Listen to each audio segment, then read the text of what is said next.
All right. Hello. Sean Brady coming to you for another business book practice episode on how to win friends and influence people by Dale Carnegie.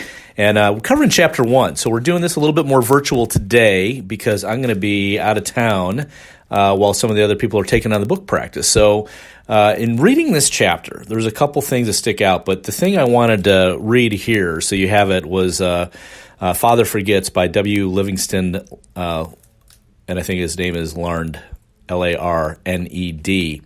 And it was also republished in Reader's Digest. But think of this. I'll read the principle at the end. Principle 1 that I took away from this chapter. So, Father Forgets. Listen, son, I'm saying this as you lie asleep, one little paw crumpled under your cheek, and the blonde curls sticking sweetly to your dampened forehead. I have stolen into your room alone. Just a few moments ago, I sat reading my paper in the library, and stifling wave of remorse swept over me. Guiltily, I came to your bedside. There are things I was thinking on. Son, I had been cross to you. I scolded you as you were dressing for school because you gave your face a mere dab with a towel. I took you to task. Remember, this is written back in 1930s. To task for not cleaning your shoes. I called out angrily when you threw some of your things on the floor. At breakfast, I found fault too. You spilled things. You gulped down your food. You put your elbows on the table. You spread butter too thick on your bread, and you started off to play, and I made for my train, and you turned and waved and you called, "Goodbye, Daddy!" And I frowned, and I said deeply, "Hold your shoulders back." Then it all began over again in the late afternoon.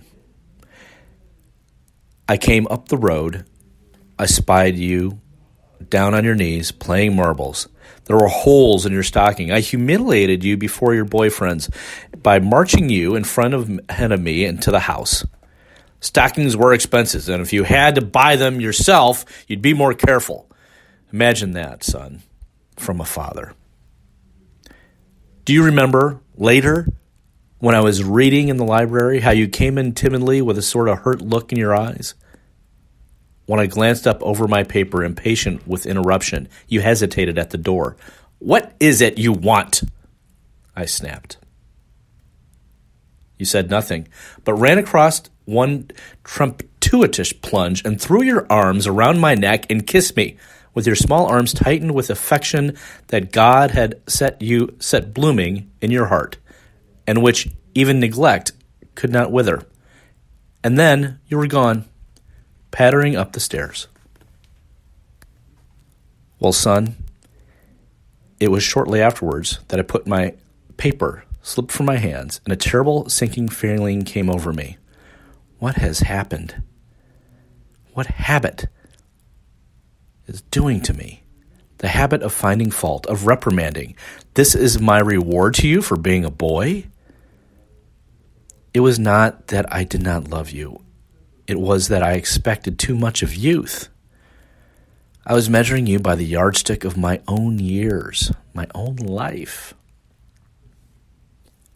There was so much that was good and fine and true in your character.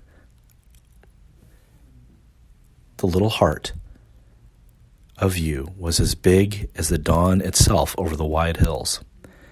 This was shown by your spontaneous impulse to rush in and kiss me goodnight. Nothing else matters tonight, son. I have come to your bedside in darkness, and I have knelt here ashamed. It is a feeble atonement. I know you would not understand these things if I told them to you during your waking hours. But tomorrow, I will be a real daddy. I will chum with you. I will suffer when you suffer, and laugh when you laugh. I will bite my tongue when impatient words come. I will keep saying as if it were ritual, "He is nothing but a boy, a little boy." I'm afraid I have visualized you as a man. Yet I see now, son, crumpled in your weary cot. I see that you are still a baby. Yesterday, you were in your mother's arms, your head on her shoulder. I have asked too much. Too much. Principle 1. Don't criticize, condemn, or complain. I would even say, my takeaway is realize what you have before you. Be present in the present. And thank your lucky stars. You have the ability to notice right now in the present. Thanks for listening. Thanks for reading this chapter and getting out of this what you're supposed to get out of this. Keep sharing and practicing. It's a book practice.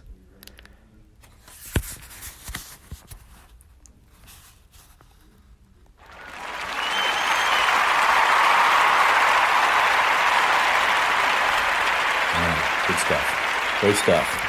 Business Audio Book Club. Book practice.